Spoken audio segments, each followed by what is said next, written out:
mencionando el concepto de fármaco. También mencionó algunos conceptos de eficacia, de efectividad. Entonces son conceptos que de a poco ustedes tienen que ir incorporando para saber la diferencia o diferenciar bien cuando hablamos de eficacia de un medicamento, cuando hablamos de efectividad, cuando hablamos de eficiencia y cuando hablamos de seguridad. Pero en principio me quería aprender el primer término, que es fármaco. Y si ustedes se dieron cuenta o leyeron un poquito de lo que es un fármaco, es una sustancia química, presentada en diferentes formas, diferentes maneras, que se espera, o lo que se espera en la mayoría de los casos, es que cause un efecto beneficioso. Pero esta sustancia puede causarnos un daño muy importante. Así que tenemos que empezar a comprender que un fármaco no es tan mágico como decimos. No es que tomamos un medicamento y ya está y nos vamos a curar. A veces nos causa mucho daño. Todo eso va a depender, obviamente, de la cantidad que tomemos, de los días que tomemos y también de nuestro organismo. Todos somos seres diferentes, tenemos nuestra genética diferente y respondemos de manera diferente. Así que aprendamos lo que es un fármaco, los daños potenciales que pueden causarnos y de ahí en más a usarlo de manera racional, que también es un concepto que mencionó la doctora Caravén en el día de la clase inaugural. Fíjense, ahora yo estoy un poco congestionado, un poquito resfriado, estoy con un poquito de rinitis. ¿Por qué? Porque anoche, tarde, me fui a jugar al pádel y mientras partido, obviamente me desabrigaba. Entonces, bueno, me ligué esto. Algunos ya en esta situación, tomate un antihistamínico, ¿sí? Tomate un descongestivo, algún analgésico por las dudas, ¿sí?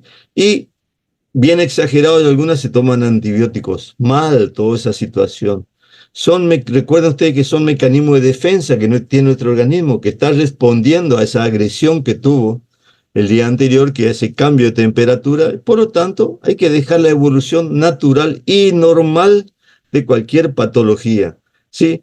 Entonces el organismo se está defendiendo hasta nosa externa. Por lo tanto, uno no necesitan ningún tipo de medicamento, pero están, lo que dijo la doctora, por ahí lo que se automedican ante cualquier situación.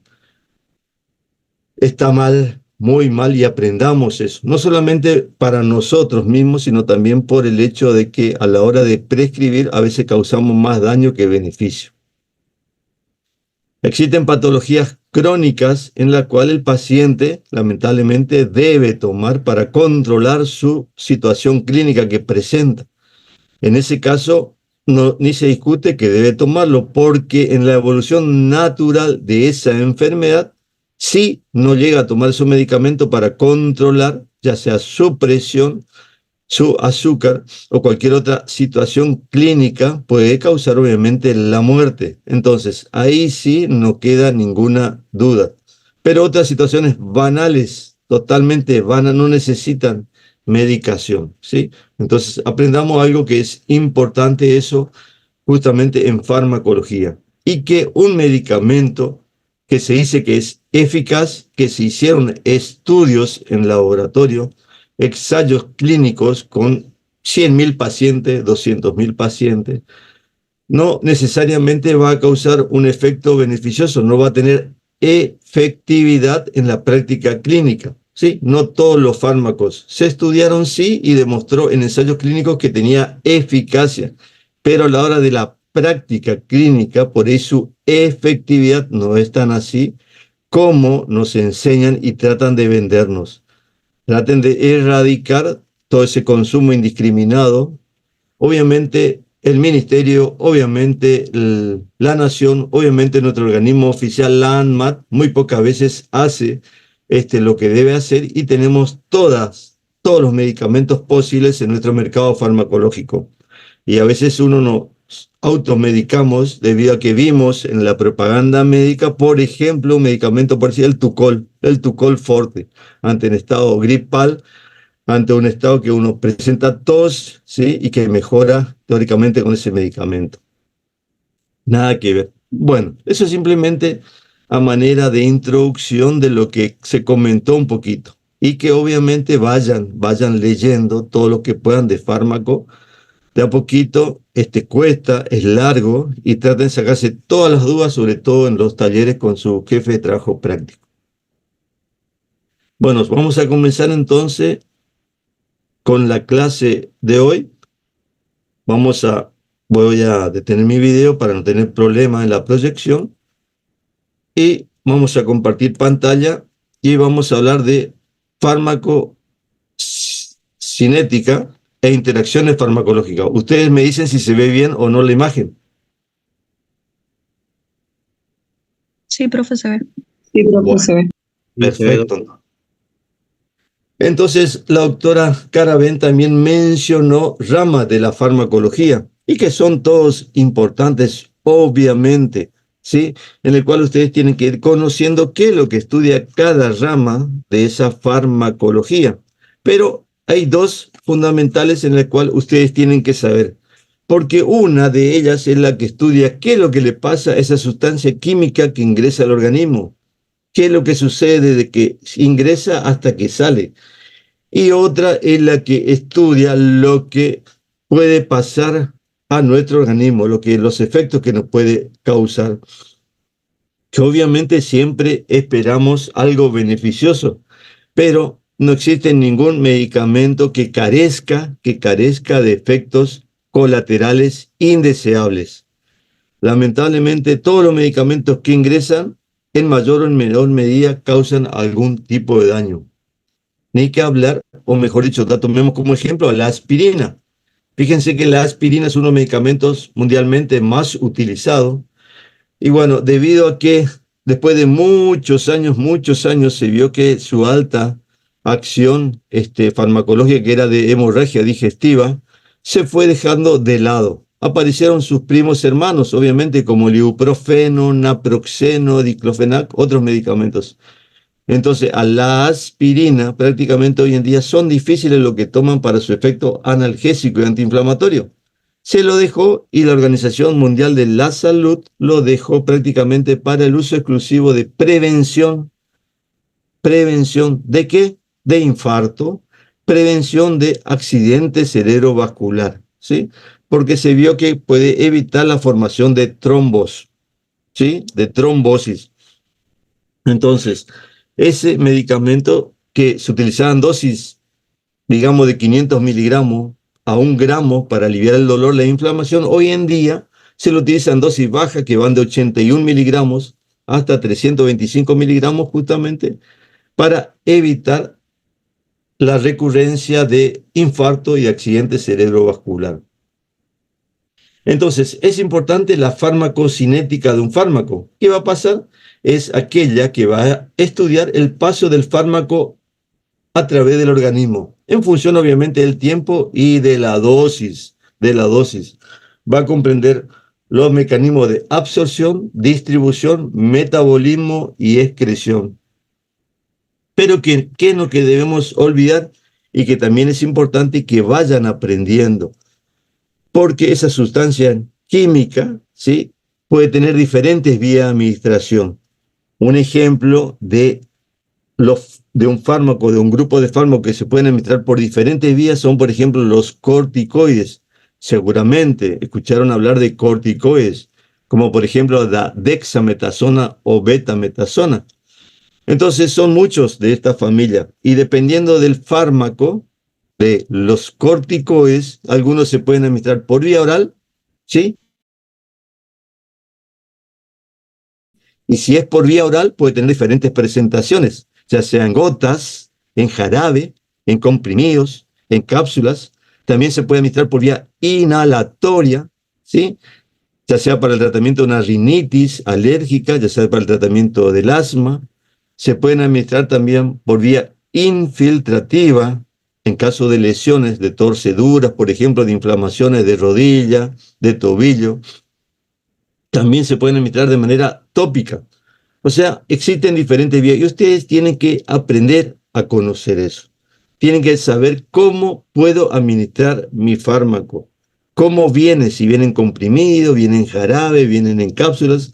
porque se van a encontrar aquella situación en la que el paciente, supongamos, le diga, mire, doctor, yo no quiero el medicamento tomar todos los días, tantas veces en el día. Yo quiero ese medicamento, pero una ampolla que lo administre por vía intramuscular y con eso sea suficiente.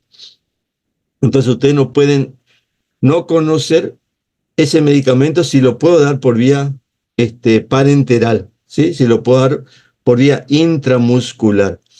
Entonces, eso de a poquito vamos a ir aprendiendo. No se enloquezcan porque son muchos fármacos que vamos a hablar durante la cursada, de la cual ustedes son pocos los fármacos que van a utilizar el día de mañana. Entonces, más aún, más con razón, al igual que ahora en las especialidades o subespecialidades en medicina, se manejan 10, 12, 14 fármacos. De los miles que hay, se manejan eso. Obviamente que el profesional quiere saber todo de todo y eso es imposible. Ya se van a dar ustedes cuentas cuando, por ejemplo, dentro del mismo grupo, por ejemplo, AINES, que son los analgésicos, antipiréticos, antiinflamatorios no esteroides, tenemos el ibuprofeno y el diclofenac. Entonces, cuando empezamos a hablar y decimos las diferencias o las ventajas y desventajas de estos fármacos, a veces no lo saben, no lo saben, y se quedan con lo que le dicen, ¿sí? Con lo que le viene por ahí el que trabaja como visitador o médico, viene a presentar ese medicamento y te dicen que este fármaco es mejor, es más potente. Y eso también es otro concepto que tienen que saber. ¿Qué es potencia? Cuando hablamos de potencia o que es más potente un fármaco respecto a otro. Entonces, de a poquito, conceptos tienen que aprender en farmacología para hablar en, en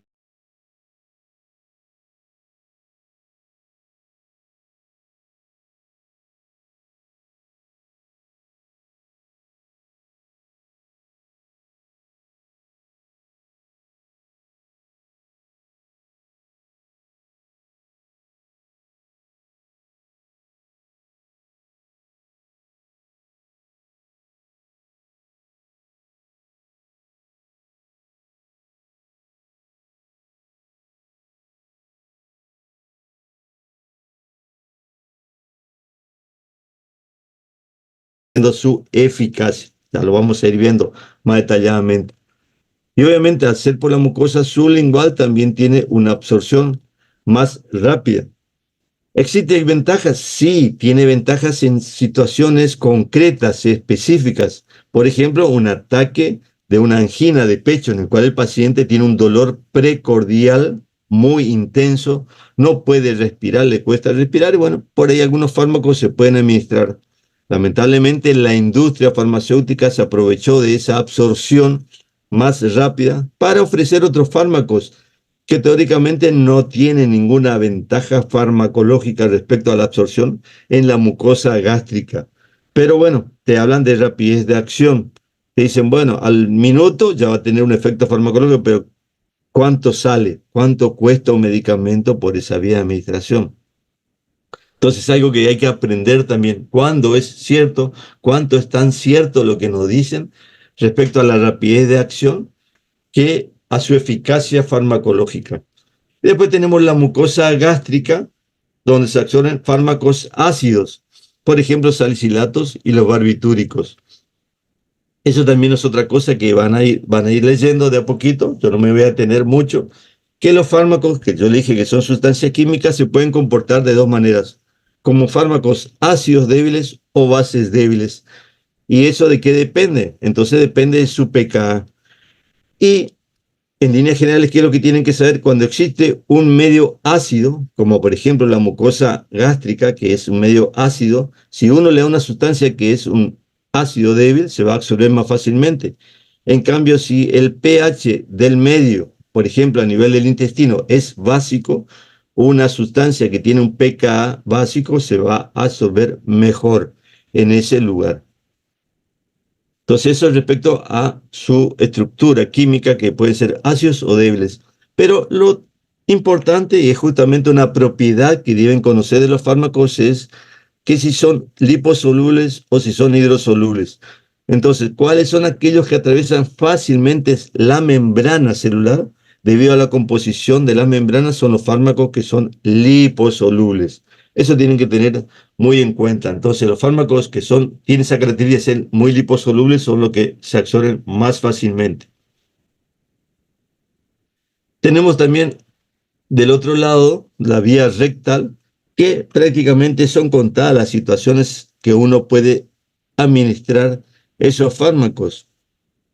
Antes era más común administrarlos, sobre todo en pacientes en estado con vómito, estados nauseosos o inconscientes, aunque la absorción sea irregular e incompleta, pero hoy en día prácticamente se deja esa vía para tratar problemas rectales en esa zona. Entonces, ¿qué problema uno puede tener en esa zona? Bueno, por ejemplo, hemorroides, ¿sí? Alguna lesión, algún traumatismo, una hemorroide, entonces uno puede utilizar un medicamento para tratar una patología en esa zona localizada, no para tener un efecto sistémico. ¿Qué significa efecto sistémico? O sea, a nivel general del organismo. La otra vía que muy utilizada, aparte de la vía enteral, es la vía parenteral, o sea, al lado, parenteral al lado, que es rápida, segura, completa. La dosis se calcula con más exactitud.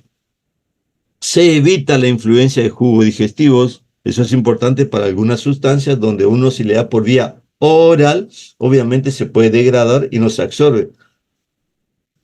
Evitando también el primer pasaje por el hígado. Se absorben rápidamente fármacos en solución acuosa que las oleosas. Estos se absorben más lentamente. Van a ver ustedes cuando vean las diferentes presentaciones de fármacos en ampollas, van a ver que la mayoría vienen en solución acuosa. ¿Sí? En cambio hay otras que son un poquito más aceitosas o oleosas. Esos son fármacos que se absorben más lentamente y hay que tener cuidado dónde lo van a administrar, por qué vía lo van a administrar. Tenemos la vía subcutánea, que también es una vía importante, sobre todo cuando se administra insulina. Hoy en día existen la colocación de sustancias en forma de comprimidos de implantación para como anticonceptivo, algunos parches. Vía intravenosa, recuerden ustedes que la vía intravenosa generalmente se utilizan sustancias irritantes y soluciones hipertónicas y lo deben dejar fundamentalmente para situaciones de urgencia, sí, de gravedad. Generalmente a un paciente cuando se lo interna se utiliza esa vía, se hace esa vía y bueno, ahí se le van pasando diferentes sustancias. Y obviamente nunca soluciones oleosas, porque eso va a causar una flebitis de la vena, un trombo y obviamente le pueden causar la muerte al paciente.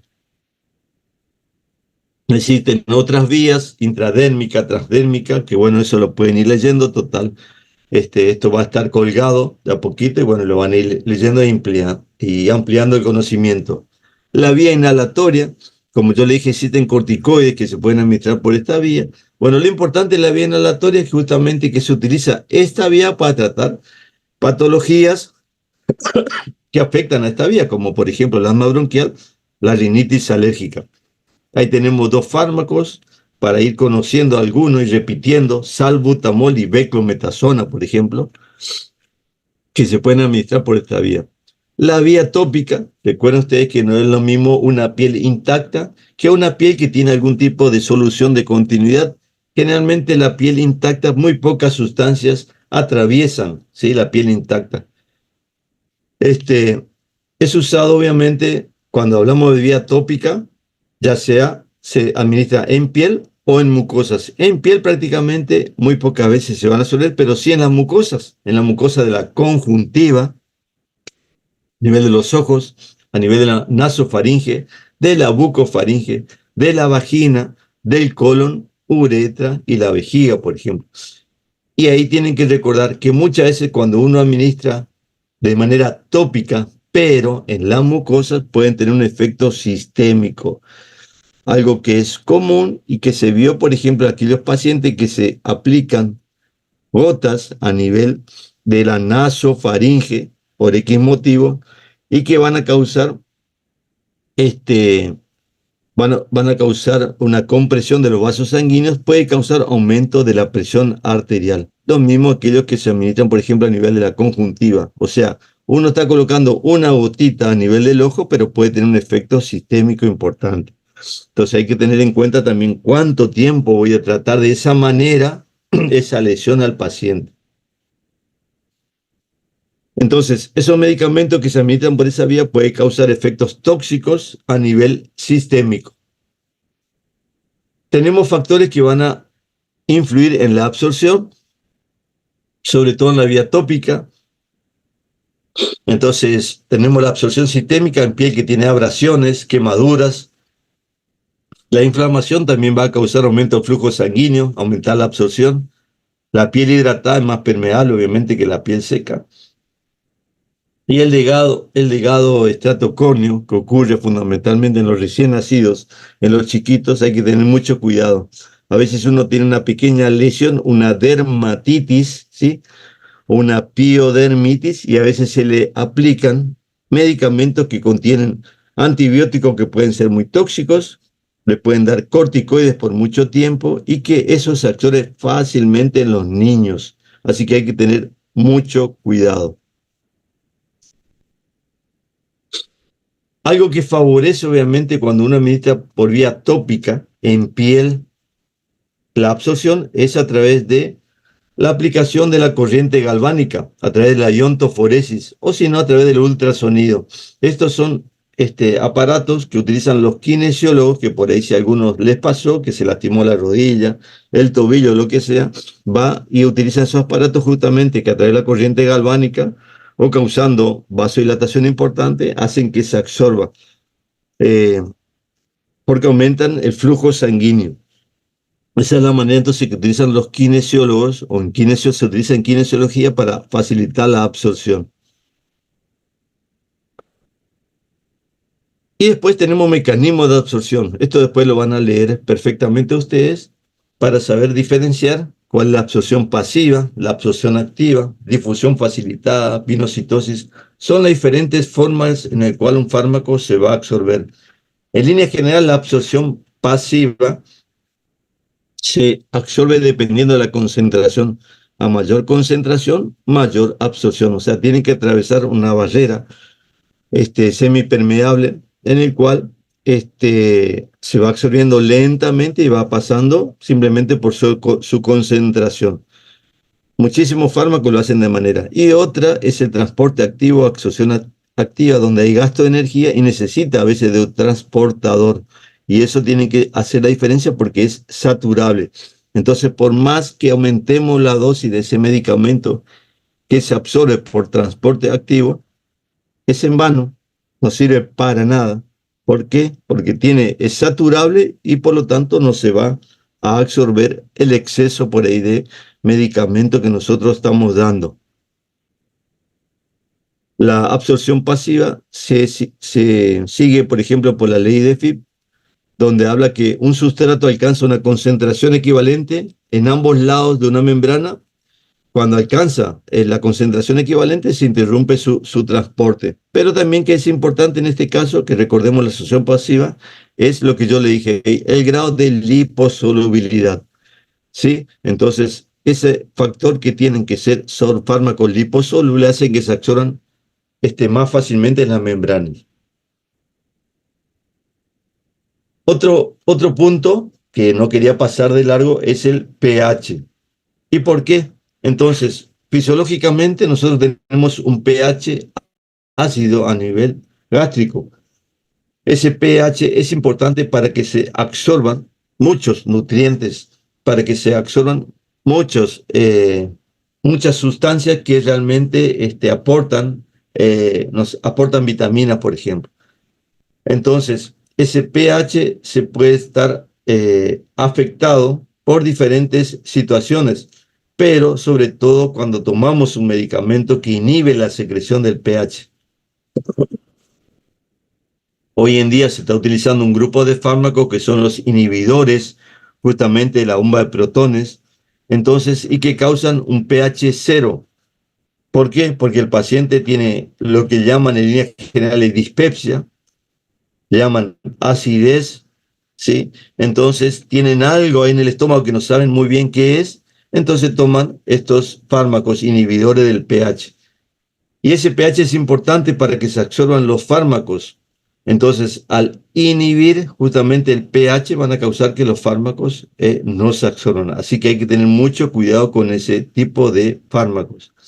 Entonces, ¿es importante el pH del ácido? Sí, es importante, ya sea para los ácidos débiles o las bases débiles. Y recuerden ustedes, como yo le dije, en la mucosa gástrica generalmente tiene un pH ácido que va de 1.4 a 2.0 y a nivel gastrointestinal tiene un pH más bien básico. Eso es como regla general en farmacología, pero lo importante que quiero que les recuerde es la importancia que tiene el pH en el organismo.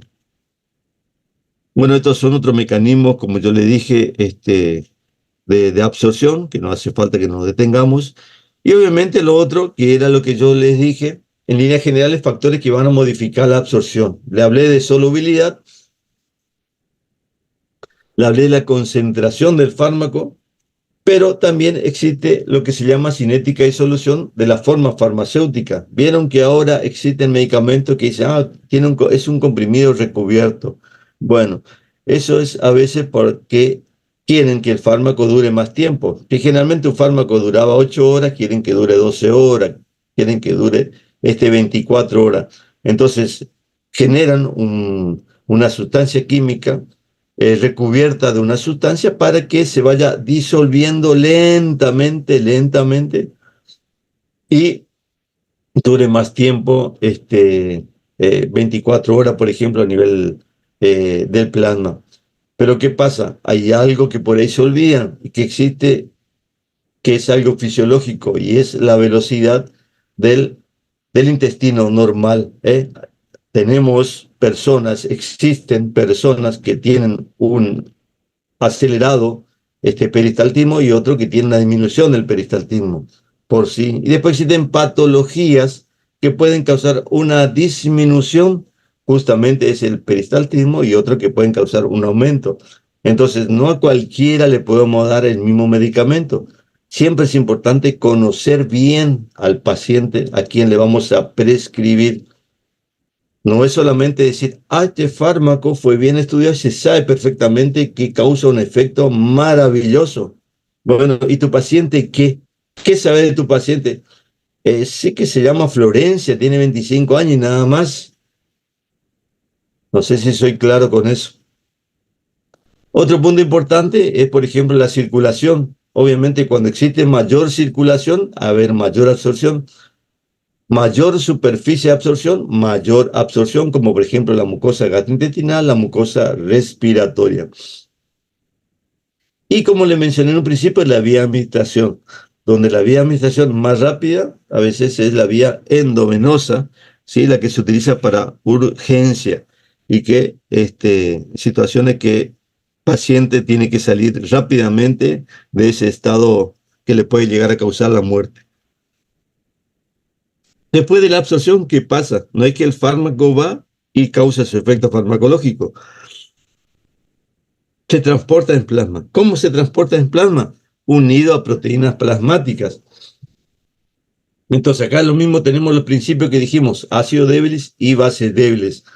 Los ácidos débiles se van a unir en líneas generales a las albúminas y las bases débiles a la glucoproteína ácida alfa 1. Importante es saber que lo que se unen, el fármaco, que se une a las proteínas plasmáticas, fármaco ligado, ¿sí? No va a tener acción farmacológica, no va a atravesar la membrana celular, no va a tener un efecto. En cambio, sí, el fármaco que está libre, ese es el que va a tener el efecto farmacológico que uno está buscando.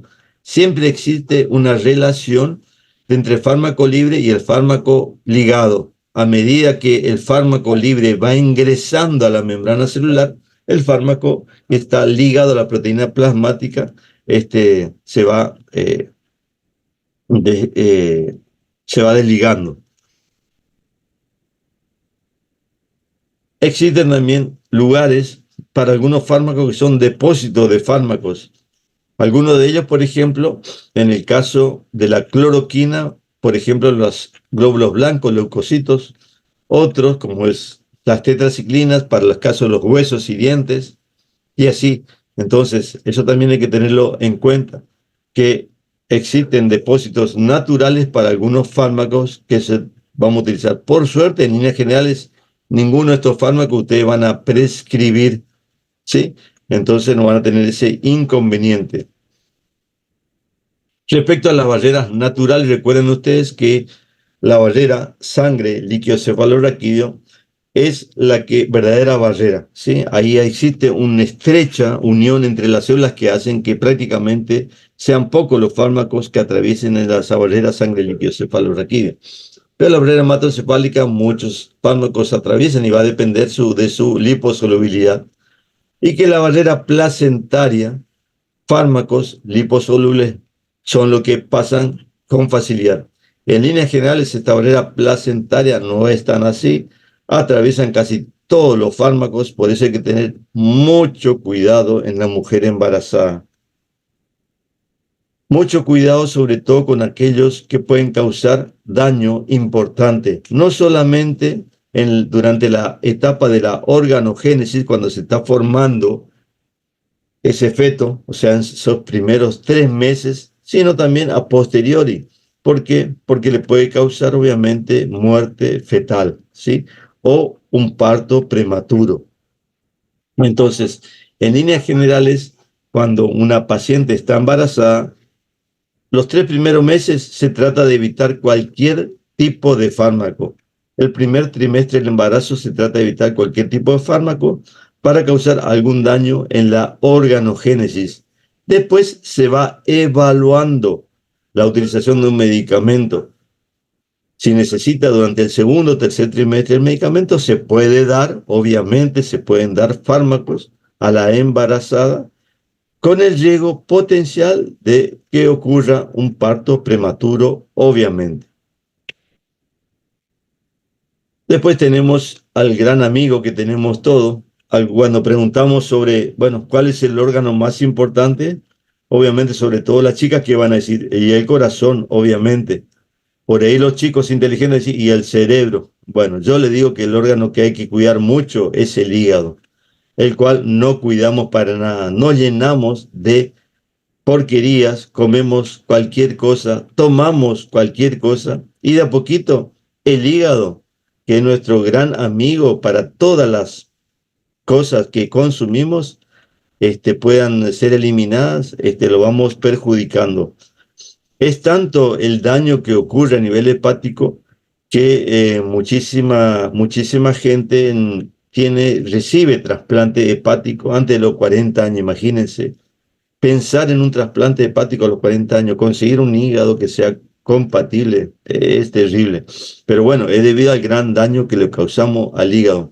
Entonces, el hígado es nuestro gran aliado, es el que depura prácticamente de todo lo que comemos, todo lo que tomamos, y que hace, lo prepara para que ese fármaco pueda ser eliminado. ¿Y cómo lo hace? Tiene un sistema enzimático importante que lo podemos dividir de dos maneras. Fase 1 y en la fase 2. Ese sistema enzimático microsomal actúa en esas dos fases. En la fase 1, simplemente procesos sencillos como procesos de oxidación, reducción, hidrólisis, y que en algunos casos esa fase sirve para que algunos fármacos que ingresan no como un principio activo, sino como un profármaco, puedan tener efecto farmacológico. O sea, ese fármaco de por sí no tiene efecto farmacológico, pero al pasar por una fase de hidrólisis o de oxidación, ahí tiene un efecto farmacológico. Después si tenemos en la fase 2, la fase de conjugación, donde realmente ahí sí ya uniéndose a otra sustancia como el ácido glucurónico, el sulfúrico, el acético, ya tienen una unión y se hace un metabolito que es inactivo, que es muy polarizado, que es más bien hidrosoluble y de fácil eliminación, que es lo que se trata de conseguir en esa fase 2. Vía y mecanismo de excreción también son importantes tenerlo presente. Recuerden bien ustedes que la principal vía de excreción es el riñón, ¿sí? Es el riñón. y que puede hacerlo a través de filtración glomerular, donde esos fármacos se reabsorben y son eliminados por reabsorción tubular pasiva a nivel de los túbulos proximal, y que también es importante la influencia del pH en ese caso. Es por eso que en algunas situaciones donde el pH, uno necesita eliminar una sustancia que es más bien alcalina, uno necesita eliminar esa sustancia rápidamente, bueno, simplemente con hidratar más el paciente es suficiente para que ese pH sea más básico y pueda ser eliminado. Y también tenemos el proceso de secreción tubular activa. Sí, eso es importante tenerlo presente. No son para muchos fármacos, pero bueno, es una forma también de excretar las sustancias ácidas o bases débiles. Otra vía de excreción, recuerda usted que tenemos la vía fecal, la vía biliar, la circulación enterohepática, eh, con eliminación renal, la excreción pulmonar, que fundamentalmente es para sustancias como son los anestésicos generales, los líquidos volátiles, los gases, el alcohol, gasolina, queroseno. Es por eso que fácilmente, sobre todo las chicas, se dan cuenta, bueno, hoy en día también los varones se dan cuenta con una persona, rápidamente te das cuenta si tomó o no tomó nada, porque cuando uno se acerca bastante, siente el olor de esa persona al alcohol, y por más que quiera negar, y le preguntan, ¿vos tomaste algo? No, no tomé nada. Se siente fácilmente porque la vía de excreción. No hace falta que vean que están orinando cada rato para saber que se tomó 3 4 litros de cerveza, sino simplemente se acercan y sienten el olor a alcohol, se van a dar cuenta fácilmente porque es su vía fundamentalmente de excreción. También la saliva es importante, el sudor, lágrimas, pelos, también es importante. Y la excreción láctea, recuerden también ustedes que es importante, al igual que yo le dije de la barrera placentaria, que es una verdadera barrera, y hay que tener muchísimo cuidado con algunos medicamentos dependiendo de qué trimestre le van a dar ese medicamento. También es importante la excreción cuando está amamantando, las primeras semanas, los primeros meses. ¿Por qué? Porque la madre por ahí se puede sentir mal, ¿sí? Le agarra lo que se llama la depresión postparto, lo cual yo no niego que exista la depresión postparto. Lo que sí está mal estadísticamente cuando se dice que existe un alto porcentaje, y son poquitas las personas que pueden llegar a tener esa depresión postparto. Lo que pasa hoy en día es que nadie quiere atender a esa criatura, ¿sí? Se encuentran con algo ajeno, extraño, ahí que llora todo el día y que obviamente hace lo que tiene que hacer, que es defecar, y obviamente cuando se está alimentando sobre todo y tiene más olor, y obviamente nadie le quiere limpiar, limpiarle vos, no limpiarle vos, que vengan los abuelos y que le limpien a la criatura. Entonces empiezan a deprimir, depresión postparto, porque de un día para el otro tienen que atender o cuidar a una personita, ¿sí? Que está creciendo y que obviamente necesita todo el cuidado. Entonces empiezan a consumir antidepresivos, y esos antidepresivos se eliminan, así como otros psicofármacos se eliminan por la excreción láctea, y van a causar muchísimo daño al chiquito. ¿Sí? De un chiquito que puede haber sido hiperactivo o que generalmente estaba activo todo el día, lo van a encontrar todo el día acostado, durmiendo, con poca reacción. A la hora de succionar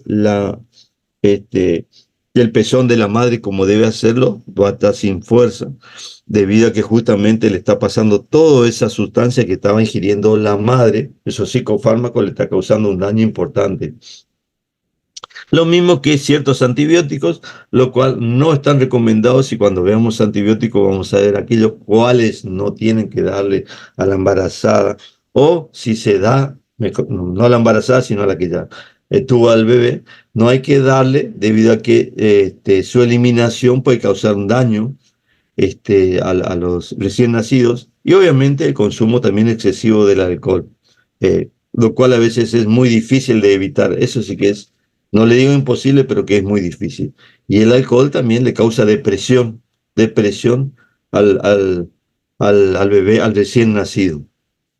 O sea, esa excreción láctea también tiene, por más que no sea tan importante en cuanto a la cantidad de fármacos, eh, es importante en cuanto a cuando ocurre esa situación, ¿sí? Y cuando se ingieren ciertos medicamentos que pueden causar mucho daño. También es importante, como le dije, respecto al pH en la eliminación urinaria de los fármacos, ¿sí? Recuerde usted que el fármaco polarizado es el fármaco que está ionizado, ¿tá? Por lo tanto, es importante saber cómo manejar los cambios del ácido a nivel renal, como yo le dije, de utilidad en la excreción renal de fármacos en caso de intoxicación, por ejemplo, por barbitúricos, alcalinizando la orina, es suficiente. ¿Cómo se alcaliniza la orina? Obviamente, si se le hace una vía, bueno, se le pasa suero al paciente con líquido más que suficiente. Y lo último que tienen que saber, bueno, en este caso no vamos a perder más tiempo porque hay otro teórico, ¿qué son los parámetros farmacocinéticos? Ustedes van a tener que ir aprendiendo cuáles son estos parámetros farmacocinéticos y la importancia que tienen cada uno de ellos. El volumen aparente de distribución, la vida media plasmática, el clearance, la biodisponibilidad, la bioequivalencia. Respecto al clearance, simplemente decirle clearance o depuración es importante porque es la depuración o eliminación de un fármaco en la unidad de tiempo y que obviamente va a depender del hígado y va a depender del riñón. Entonces, ¿para qué me va a saber si el clearance hepático o el clearance renal está bien? Bueno, va a tener importancia cuando esté disminuido, porque si está disminuido el clearance hepático, significa que el metabolismo hepático está disminuido. Si está disminuido el clearance renal, significa que la eliminación del medicamento está disminuido. Entonces ahí vemos qué hacemos con ese medicamento que tenemos que administrar cada 8 horas y en dosis de 500 miligramos. Entonces lo damos cada 12 horas, si es que se puede, lo damos en dosis más baja, ese fármaco. Bueno, todo eso son justamente a través de estos parámetros farmacocinéticos, ¿sí? ¿Qué hacemos con ese medicamento? La vida media plasmática, que es la cantidad del tiempo necesario que se necesita para eliminar el 50% del fármaco administrado del organismo, es simplemente para saber la vida media plasmática cada cuánto tengo que dar mi medicamento. O sea, el 50% tiene que estar en plasma sanguíneo. Entonces, si te dice el laboratorio, en ese caso sí, nos amigamos con los laboratorios y si ellos dicen que hay que dar cada 8 horas, hay que dar cada 8 horas. Si hay que dar cada 6 horas, lo damos cada 6 horas. Si hay que dar cada 4 horas, cada 4 horas o cada 12 horas. Entonces, es importante saber eso para saber la posología del medicamento. La biodisponibilidad también es importante para saber la cantidad que llega al sitio de acción para tener el efecto farmacológico. Pero vayan recordando esto, vayan de poquito incorporando que el hecho de tener mejor biodisponibilidad no significa que tenga mayor eficacia. Entonces, el hecho de que llegue mayor cantidad no significa que tenga mayor eficacia, ¿sí? Ese medicamento. Hay fármacos que tenemos en nuestro mercado farmacológico y tienen muy buena biodisponibilidad que no sirven para nada, para nada. ¿Y cómo está nuestro mercado farmacológico? Bueno, están y no lo podemos sacar. Esto de bioequivalencia o equivalente farmacéutico ya lo dijo la doctora Caraven, así que no lo voy a repetir más, pero recuerden ustedes que siempre deben tener prácticamente la misma cantidad de fármaco, la misma concentración y la misma forma farmacéutica. Es lo que nosotros llamamos como medicamento genérico y no, son equivalentes farmacéuticos, no son medicamentos genéricos, pero que nosotros lo llamamos así acá en Argentina, son equivalentes farmacéuticos. Y esos equivalentes farmacéuticos obviamente son de diferentes laboratorios. Entonces, si uno va a comprar un medicamento de un laboratorio conocido, el precio de ese medicamento va a estar muy elevado, pero se pide un equivalente farmacéutico de un laboratorio que no es muy conocido, se van a encontrar con una gran sorpresa. Por ejemplo, si decimos, bueno, yo quiero hacer un tratamiento con amoxicilina de la marca Amoxidal de laboratorio, Bueno, se pueden encontrar que está de 500 miligramos por 16 comprimido, está a 15.000 pesos. Pero si van a comprar la amoxicilina de Amoximar, de Laboratorios Mar, se pueden encontrar con 5.000, 6.000 pesos, la misma cantidad.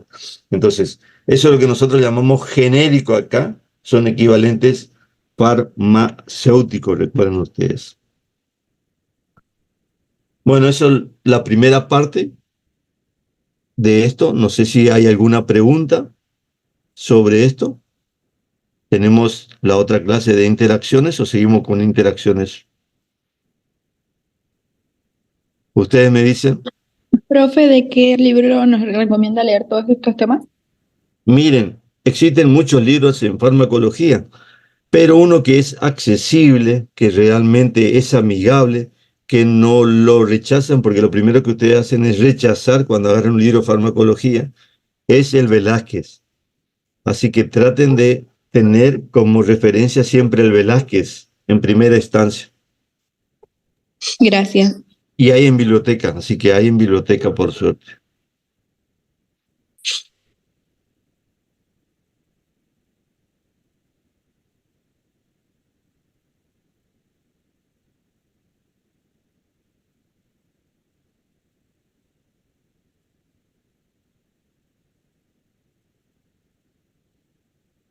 Bueno, parece que no hay preguntas hasta ahora. Vamos a dar entonces la siguiente clase, que es sobre interacciones.